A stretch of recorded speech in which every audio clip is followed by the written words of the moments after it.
Welcome to the Lexington Public Library's Tales from the Kentucky Room podcast, where we discuss everything Lexington and Fayette County history. I'm Miriam, and in each episode of this podcast, we will feature a guest that will share a piece of local history. So thank you for tuning in and enjoy. At the time of recording this podcast, we are in the midst of commemorating the 80th anniversary of D-Day, the day in which the U.S. and the Allied forces invaded the shores of Normandy, France in 1944. And marking a major turning point in World War II. And this following year, in September of 2025, we will be marking the 80th anniversary of the end of the war, which would claim the lives of about 400,000, an ultimate sacrifice for which we are all grateful. As the years go by and we commemorate one year after another, many stories have come to light about ordinary individuals, men and women that did extraordinary things to secure freedoms for the U.S. and the world. One of those individuals is the great-uncle of our guest today, Tammi Johnson, a Lexington native, a graduate from the University of Kentucky with a bachelor's in anthropology. The skills she learned in her studies were instrumental in helping her research and write for the website that she started, Project USS Strong DD467. This project's intention is to investigate the life and service of William Clay Hedrick Jr., an ensign and junior communications officer aboard the USS Strong DD467. Billy, as he's known by family and friends, died performing his duty on July 5, 1943. During her research, Tammi was able to connect with David Mearns, the founder of Blue Water Recoveries Limited, which hunts for and documents shipwrecks in the deep seas. At the end of June, Tammi will be traveling to the South Pacific World War II Memorial Museum to lay a plaque in honor of her Uncle Billy. First of all, Tammi, I want to thank you so much for sharing the story of your Uncle Billy with us. I know it's been a long, arduous project for you, this research. So let's start from the beginning. Where was Billy born? A little bit about his early life before he joined the service. Billy was born in Mount Sterling, Kentucky in February of 1919. And before the service, he was essentially a farm kid. His parents divorced when he was 6 years old. His father remarried, and Billy and several of his siblings went to live with them in Winchester for several years. And when his mother remarried in 1932, they moved back over to live with the mother. He was, from all accounts by family members, a certified genius. And he was a very smart boy. He was very creative. He graduated from high school in Mount Sterling in 1936, got a full scholarship to Transylvania, and graduated with honors. He was into music. He was into languages. It was just incredible, the stories I've heard about him. He went home in 1940 after graduating and started teaching at the high school that he graduated from. When December 7th happened, he felt obligated, as many of the other young men did, and went to sign up for the military. He went to Louisville, enlisted. With his degree, he could enter officers' training school immediately. So from there, they sent him to what was called the 90-Day Wonder, or V7 program at Notre Dame and Northwestern in Chicago.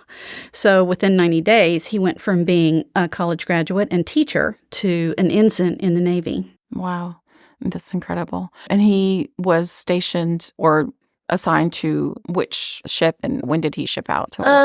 Right after he graduated from his training, which during the training, his mother died from cancer. So he had to come home for several days in September and be with his family and take care of arrangements for his mother. He went back and he was in Norfolk, Virginia for a while. And from Norfolk, he was assigned to the crew of the USS Strong DD467, which was at that point in time in Brooklyn Harbor. They had just finished their shakedown cruise over in North Africa in the Mediterranean and come back to pull in new men and get ready for their next mission. How is Billy related to you as your uncle? Is he from your father's side? Or on my father's side, he's my grandfather's youngest brother. There were 14 kids in the family, 11 who lived to adulthood. Wow. And then, so you reached out to us because, of course, you have this website that's researching the USS Strong DD467. And just reading it, it's a lot of information. How long has it taken you to to do this research? Well, it started when I was 8 years old, and my mother and my grandmother and several aunts took me with them to the family cemetery, and I never pronounced this correctly. It's Macphilia, I think, in Mount Sterling. And the family, of course, has their own plot. They have their own big stone, and on the back of the stone was a bronze plaque. And I saw that bronze plaque as I was just kind of hanging around while my grandmother and the aunts were planting flowers on the graves. And I asked my mother who that was, and she told me that was Papa's younger brother, and he was killed in World War II. So from that point, for some reason, that stuck with me, and I started bugging relatives and asking everybody, anytime we got together, if they had any stories about him, if they could tell me about him. And the basic story I got was that when the ship went down, everybody died except for one man who ended up on an island for about a month. And he was rescued, but he's probably dead, so you'll never find anything out. Of course, I believed that for many, many years. And then finally, in 1998, I'm sitting at my computer. I had just graduated from UK as a non-traditional student, and I was still taking classes, so I was still doing some research for a class. And something hit me. I just said, I'm going to, Google. Google was a brand new browser at the time. So I said, I'm going to put the name in here and see what happens. And the doors opened wide. There was an association of the DD467 and DD758, which was the second installment of the Strong. And there were names of all of these men who did survive. There were 280 survivors.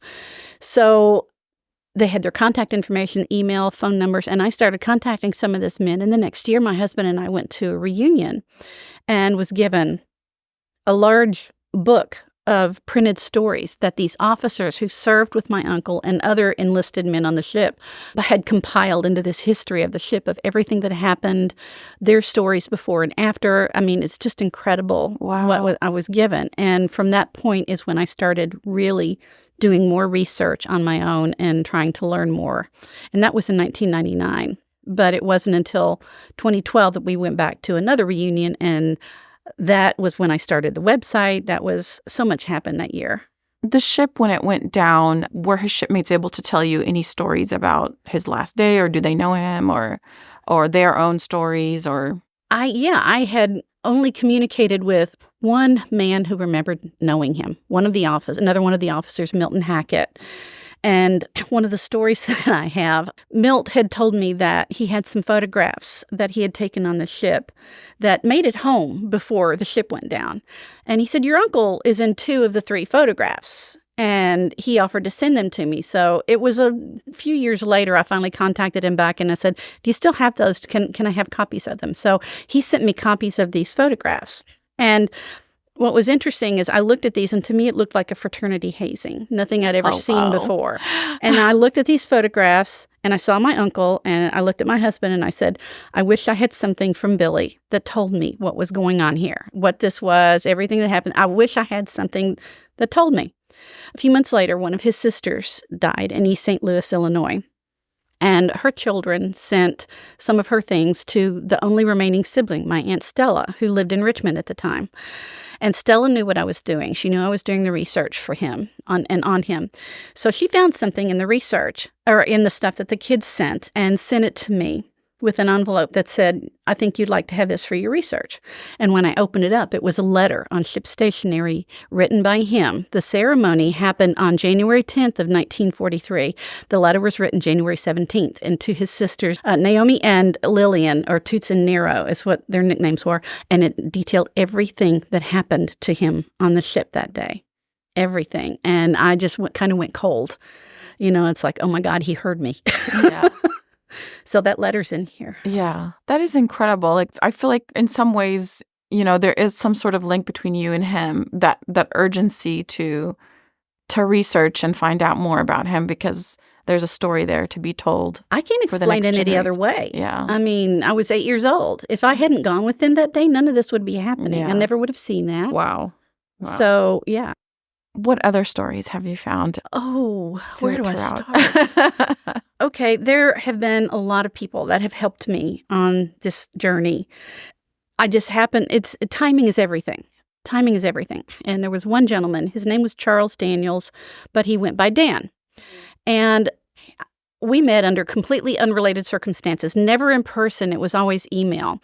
When I was starting this project, I was also involved in an Amber listserv. I collected, bought, and sold, and had connections with people who, found amber all over the world. It was just a fun thing, and I was one of the people that people would email if they had a question about it. And this gentleman sent through an email on the listserv, and I noticed in his signature, retired U.S. Marines or something like that, and I thought, I wonder. So I emailed him back, and I said, well, this isn't about Amber, but you wouldn't happen to be a World War II veteran, would you?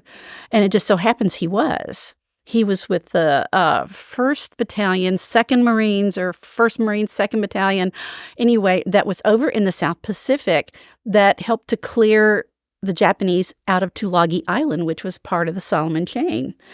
And he was very familiar with everything going on over there. But more than that, he was very well connected with other military publications, with military organizations, and he started sending out feelers for me. And those feelers landed me phone interviews with men who had been in the same destroyer squadron on the O'Bannon, the Nicholas, and the Chevalier, and even the Helena, which was a light cruiser that was part of the task group that was with them the night the Strong was sunk. So this gentleman with the Helena went down the next day, 26 hours after Strong was sunk. Helena went down. And this gentleman was a survivor, of course, and he ended up on a ship called the USS Stephen Potter in October of 1943. Well, that same ship had about 55 of the men who survived the Strong sinking. And he and one other gentleman named Donald Fawcett, they became friends. Don Fawcett's nickname was Spigot, and Fran's nickname was Bones. And how I found this out was because I'd been communicating with Fran for a while. And then Don Fawcett found my website. And he started contacting me. And so we had a phone conversation, and I was just telling him about other people that I had met. And I said, I even know one sailor from the Helena. And he said, oh, yeah, who was that? And I said, his name is Francis Reber. He said, oh, my God, you know Bones?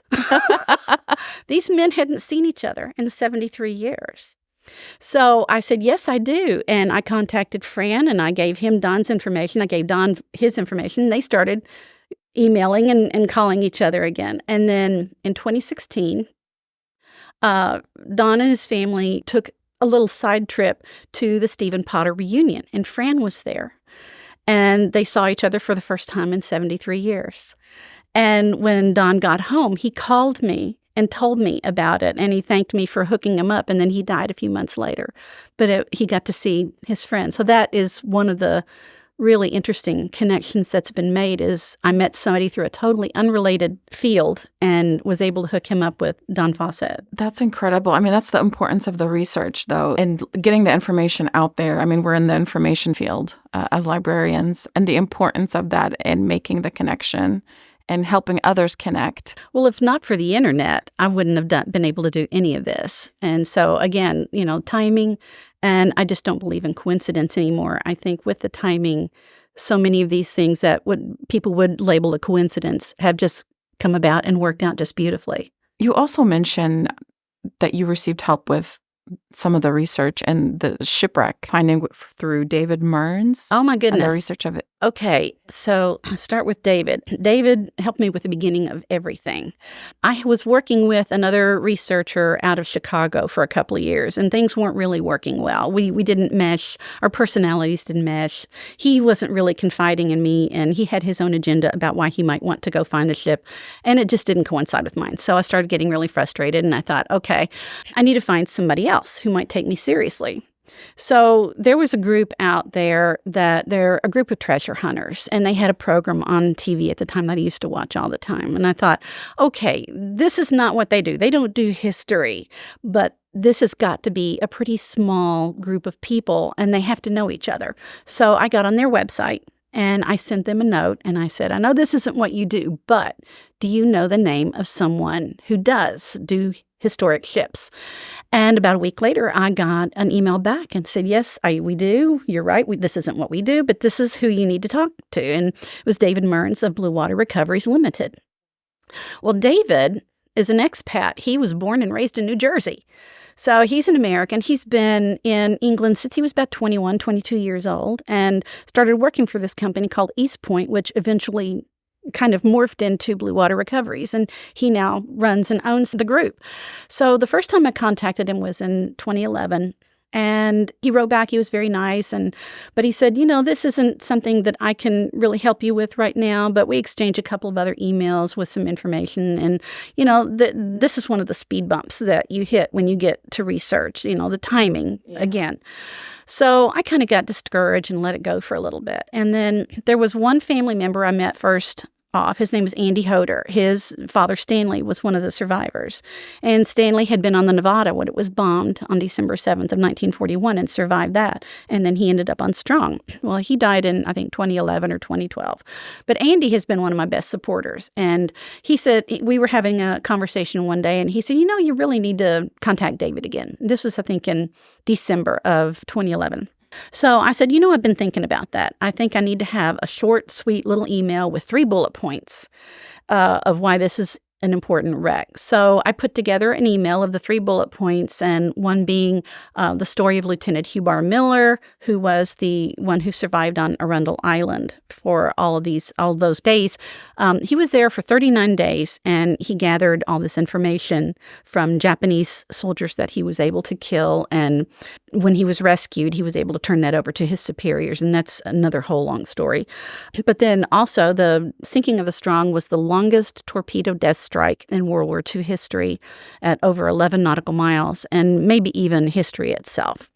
Because that night there were 21 Allied ships in the Kula Gulf. The Japanese kind of snuck in from the northwest. They fired off an array of 14 torpedoes, long lance torpedoes, Type 93, which were the most powerful torpedoes in World War II. We didn't have anything even close to it. And out of those 14 torpedoes and 21 ships, one ship was hit, and it was a kill shot. So there was one other, I can't remember the third bullet point right this minute. But anyway, as soon as I sent that off, when I got the response back from David, it was like, I think I've got time for this now. And we started a really nice working relationship. So in order to prove to him that I was really serious about this, I went to Newport, Rhode Island in April of 2012. Captain Wellings from the Strong, when he retired from the Navy, he donated all of his documents, papers, photographs, and everything to the archives at the Naval War College Museum there. So I went up there and I spent 3 days in the archives and came home with about 300 document copies. Yikes. And I shared those with David, over in England. I think I put him on a flash drive or something and sent a flash drive over at the time. So we worked together essentially for about 4.5 years. Well, in 2016, David had to kind of stop doing things for a while because his publisher was after him to finish a book he was writing. So he went back home, and again, another speed bump. But the people he had been working with were employed by Paul Allen, the co-founder of Microsoft. Oh, wow. And they had been working out of the MY Octopus when they found the IJN Musashi in February of 2015. So in 2016, Mr. Allen bought another ship and had it fitted out as a research vessel. And the crew started a different Facebook page for the ship, now called the RV Petrel. And I started following them on Facebook. And I noticed that every time they were in port over in the South Pacific, mostly in the Philippines, they would have tours on board the ship. They had let people come through, and they did vlogs and interviews and all kinds of stuff. And I thought, okay, maybe I need to approach them. So I emailed David because he knew them. I said, do you think they would talk to me? Do you think it would be, do any good for me to contact them? So he got in contact with one of them for me, a gentleman by the name of Paul Mayer. Paul Mayer was directly under Rob Kraft, who was the expedition leader. And the next time Paul emailed me back. We made plans to have a Skype conversation next time he was back in the U.S. And as happens when you do these types of things, sometimes you mesh with people and sometimes you don't. And if you mesh with them, it automatically clicks. Well, with David, it was an automatic click. With Paul Mayer, it was automatic click. The minute I saw his face on Skype and we started talking, it was like he was somebody I'd known for years. And so we started talking, and then not too long after that, he and his wife live in Tennessee. So my husband and I drove down there, and we met for the first time. And after that, they never promised to be anything, but they always delivered. So there was an effort they had already tried to find the ship for a little bit in 2016. They did a little bit of work on the MY Octopus, running some scans and the AUVs. And met David in person in 2015 in Gettysburg, and at one of the reunions. And he showed me on the computer the scans that they did. He said, but we didn't have the equipment on board necessary to do the really fine work, the definitive work. So anyway, on the RV Petrel, they had the proper equipment. So after we met with Paul, the next attempt was made in March of 2018. Mm-hmm. I don't know if we mentioned this, but where was the ship torpedoed? It was torpedoed in the Kula Gulf of the Solomon Islands, in the Central Solomons. There are 3 islands: New Georgia, Arundel, and Kolombangara, and the Gulf forms a horseshoe there. Right. And it was about 2 miles directly east of an area called Bairoko Harbor. It was 2 miles west of Bairoko Harbor into the Kula Gulf near New Georgia Island. So anyway, they went looking for it in March of 2018. And Paul even told me, he said, get online. I will email you if we find it. So 3 o'clock in the morning, I'm sitting in my husband's recliner, my computer in my lap, waiting for word from Paul. And then they had an opportunity to put the ROV down one time. And then they got a message from Paul Allen. Please meet me in the Philippines. I need to see the ship. He had bought the ship, had it fitted, but he'd never been on it or seen it. So they had to stop what they were doing. Oh, wow. And they had to head to the Philippines. So there went effort number 2. Oh, no. So my husband and I met with Paul and Rosie again. They came through town, and they came through Lexington, and they stopped and we had dinner. And Paul said, the next time we go over there, we're going to look for it. So that's when I had the plaque made, because I felt sure, 3rd time's a charm. And again, never promised me anything. He didn't even tell me they were in the area. But I get up on the morning of February 6th, and I'm on my couch, and I'm looking through my phone, and there's an email from Paul, and I open it up, and he says, maybe you better sit down. We found the ship. Oh, wow. And I was just beside myself, ecstatic, because this was not what they call a capital ship to begin with. This was not a ship that they would have gone after if somebody hadn't pursued it, because it wasn't deemed. Fletcher-class destroyers and other classes like the Gearing and Sumner, they were considered tin cans. They were considered expendable. So when this ship went down, just after midnight on July 5th of 1943. The following night, when the Helena went down, it was considered lost in the Battle of the Kula Gulf. But the ship was not. And I think history has it wrong. These ships are important. 46 men died. And it should be listed as the first loss in the Battle of the Kula Gulf. Yeah. And that is something that I would like to see corrected at some point in time. I don't know if it'll work, but to me, it was important. Yeah. Definitely.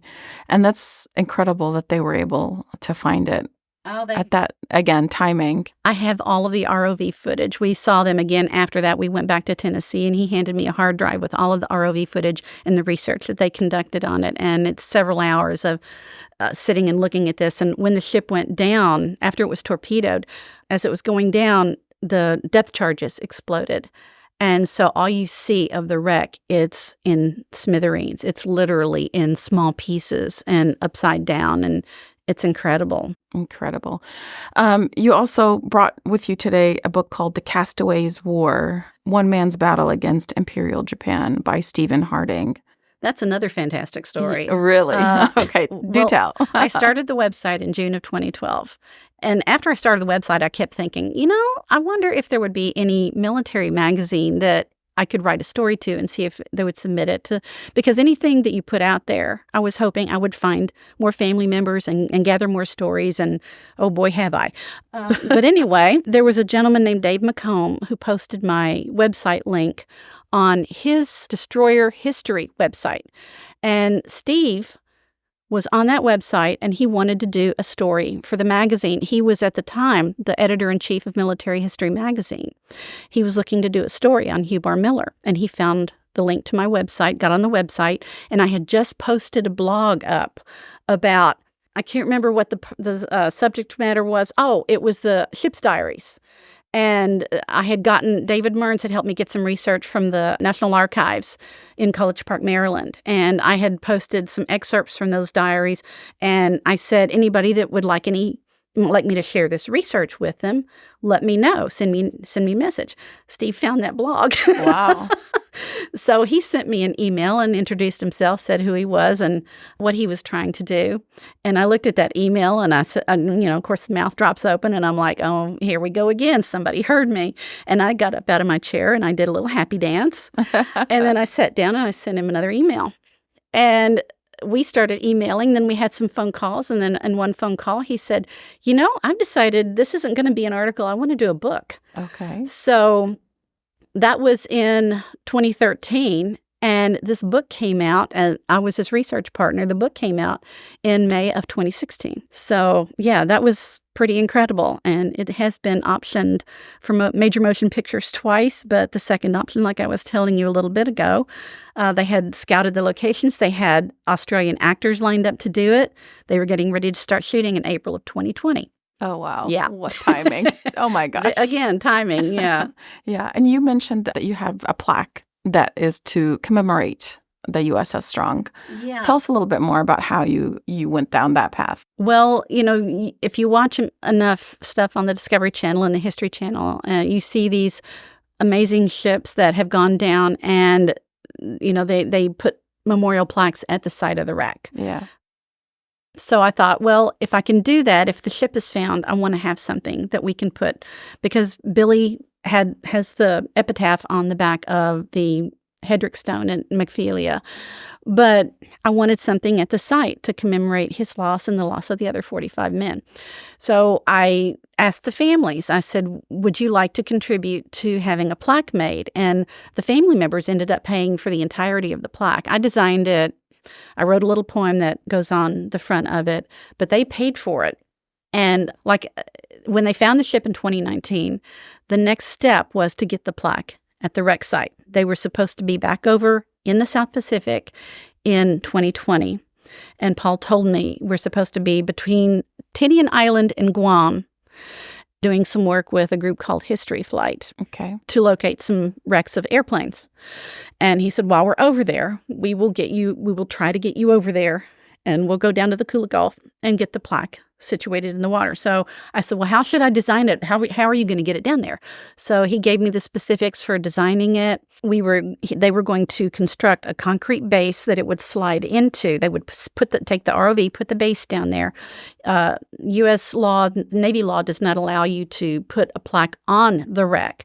You can put it in the vicinity of. So instead of just laying it flat on the seafloor, they were going to construct a base to set it down. And so I had two little holes that were going to hold a chain that the ROV could grasp and take it down and set it into the base.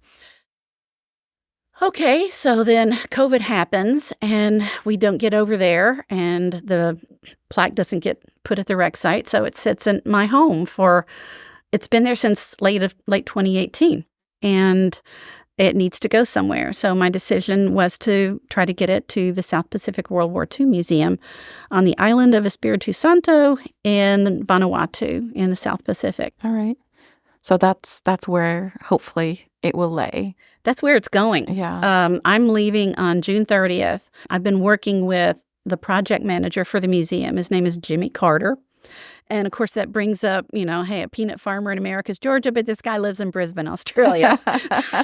So Jimmy and I have been working together for several months. And before I made the decision to send it there, I checked with the families because we have two very wonderful, large World War II museums here. The one in New Orleans, the National World War II Museum. And then we have the National Museum of the Pacific War, or I'm not getting it right this very second, but it's in Fredericksburg, Texas. And they're both beautiful, large museums, but I felt like this story might get lost in one of those large museums, or that the plaque might be out for a little while and then end up back in their archives or in a storage room. So to me, where the ship last had context was Espiritu Santo. That was where The largest Allied military base was in the South Pacific during World War II. They had air support. They had Army, Navy, Marines. They had everybody coming in and out of there. So that was the last place they were, the last place they had their chits for beer, the last place where they played baseball on the beach or played volleyball or had any rest or medical care or anything. So that was the last time they were alive on land. And to me, it made sense for the plaque to go there. So there's a huge significance to that island. There is a huge significance to that base. Exactly. Yeah. So they are taking scraps from a ship that's being taken apart, and they're building a display to put in the museum. I was able to get the people who own the rights to the films when the Petrel crew was disbanded, and the Allen family, after he died, sold the ship, and they sold all the rights to the films from all of the expeditions that the Petrel and the Octopus conducted to a group called Lone Wolf Media. And I was able to get Lone Wolf Media to release the rights to the museum in the South Pacific to use the films. And Jimmy put together a video that is going to play on a screen with the display of the ship. So there's going to be a big exhibit, like an exhibit. There will be a specific exhibit. And they are using that as kind of, the Strong is kind of an ambassador of the ships that came in and out of there, the hundreds of ships that came in and out of there from the U.S., from Australia, from who knows where else, from the Philippines during World War II. And it's going to have a dedicated exhibit and a good home there. Yeah. What other artifacts do you think will go there? Will families be able to contribute to That's that a good exhibit? question. Or? That's not something I've asked them to do. I might actually take that up with them. I might send out an email in a few days. But I have some artifacts that I found, strangely enough, on eBay. But I'm going to hang on to those for a while. Yeah. Yeah. So where do you take it from here after you've gone to your trip? Well, I started a book, and I have the book about 85% complete.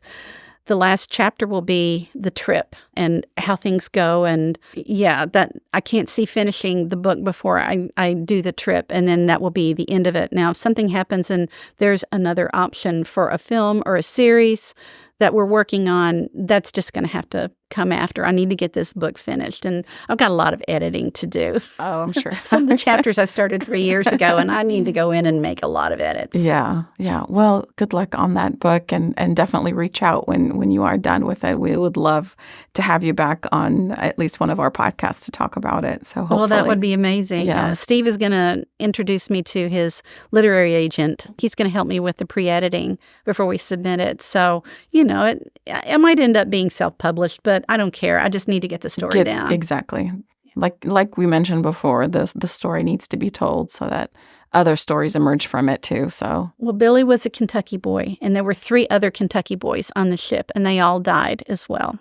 They didn't survive.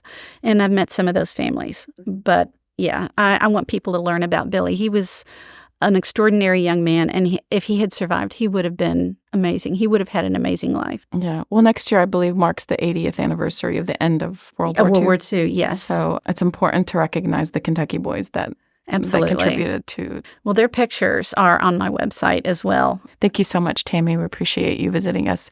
You've been listening to Project USS Strong podcast. Thank you for listening. Thanks for listening to Tales from the Kentucky Room, a podcast brought to you by the Central Library's Kentucky Room staff at the Lexington Public Library. If you enjoyed listening, please take a minute to subscribe, rate, and review the podcast on Apple Podcasts, Spotify, or wherever else you get your podcasts. If you have any questions about local history or genealogy research, you can visit us in the Kentucky Room to use our collection and newspaper microfilm, or you can email us at elibrarian@lexpublib.org. That's elibrarian@lexpublib.org. I'm Miriam, and we'll be back with another trip down Lexington's memory lane.